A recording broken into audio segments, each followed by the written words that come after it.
अस्सलाम वालेकुम। उम्मीद करता हूँ आप लोग खैर खैरियत से होंगे। जी हाँ, मैं अभी शलखसन से जर्मनी में हूँ, लेकिन आज जो चीज़ें मैं अनवील करने वाला हूँ इस वीडियो में वो बहुत ज़्यादा ज़रूरी हैं। बात करते हैं मुद्दे की। सबसे पहला मुद्दा जो आज मैं आपके सामने रखने वाला हूँ वो ये है कि बहुत सारे असातिज़ा जो थे वो मेरे पास आए और उन्होंने मुझे ये कहा कि वो जर्मनी आना चाहते हैं आला तालीम के उसूल में, तो क्या जर्मनी आना बेहतर रहेगा। इस वीडियो के अंदर मैं आपको मौजूदा सूरत हाल जो अभी जर्मनी की है उसके मुताबिक आला तालीम के उसूल में यहाँ पे आना बेहतर रहेगा या नहीं रहेगा, मैं आपको ये भी बताने वाला हूँ। और इसके साथ शॉन स्कॉटर के ऊपर भी मैं आपको कुछ अहम मालूमात देने वाला हूँ।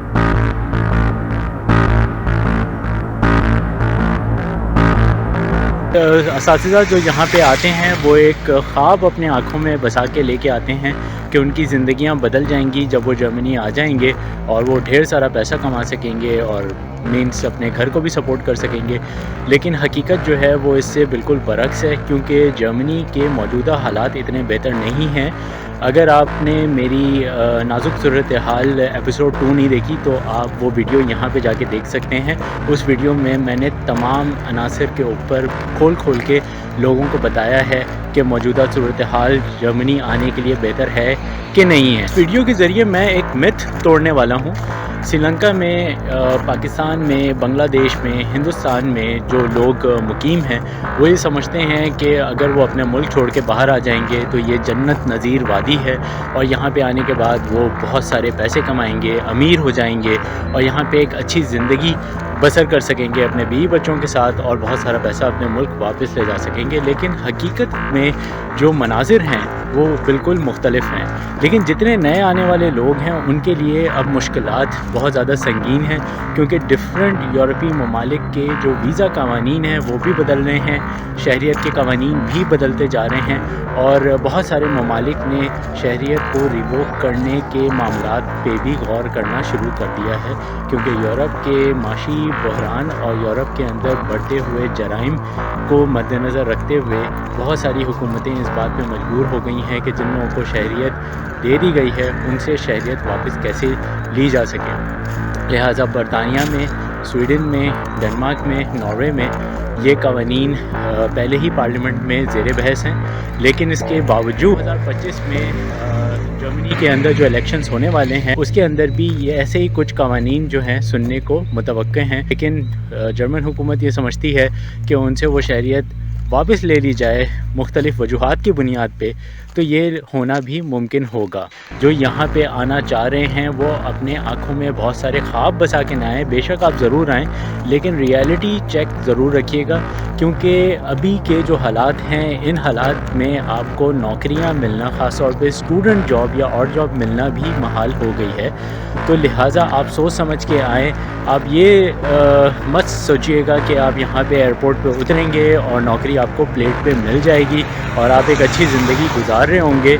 ऐसा नहीं है। हाउसिंग क्राइसिस भी अपनी जगह पे हैं। इसके अलावा जो रेंट्स हैं वो दिन ब दिन बढ़ते जा रहे हैं और ऐसी नौकरियां जिससे आप अपना ख़र्चा निकाल सकें वो कम होती जा रही हैं, और अगर हैं भी तो उसके अंदर ज़बान आना एक अहम जुज़ समझा जा रहा है। यानी पहले अगर आपको ज़बान नहीं भी आती थी तो आपको नौकरियां मिल जाया करती थी, लेकिन अब राइडिंग और डिलीवरीज़ की जॉब भी मिलना मुश्किल होती जा रही है। उसके अंदर भी इतने लोग आ गए हैं हिंदुस्तान से, पाकिस्तान से, कि इनको इतने स्टूडेंट्स मिल रहे हैं कि अगर पोजीशन लेटर सपोज़ एक है तो उस पर कोई 200 बंदा अप्लाई कर रहा है। तो आप खुद सोचें, ज़ाहिर सी बात है एक राइडर की जॉब के लिए 200-300 एप्लीकेशंस आ रही हैं, तो कितने लोग इसके अंदर कामयाब हो सकेंगे। लिहाजा अब हम आते हैं अपने दूसरे मुद्दे की तरफ, और दूसरा मुद्दा हमारा ये है कि शॉन स्कॉटर पे जर्मनी आना कैसा रहेगा।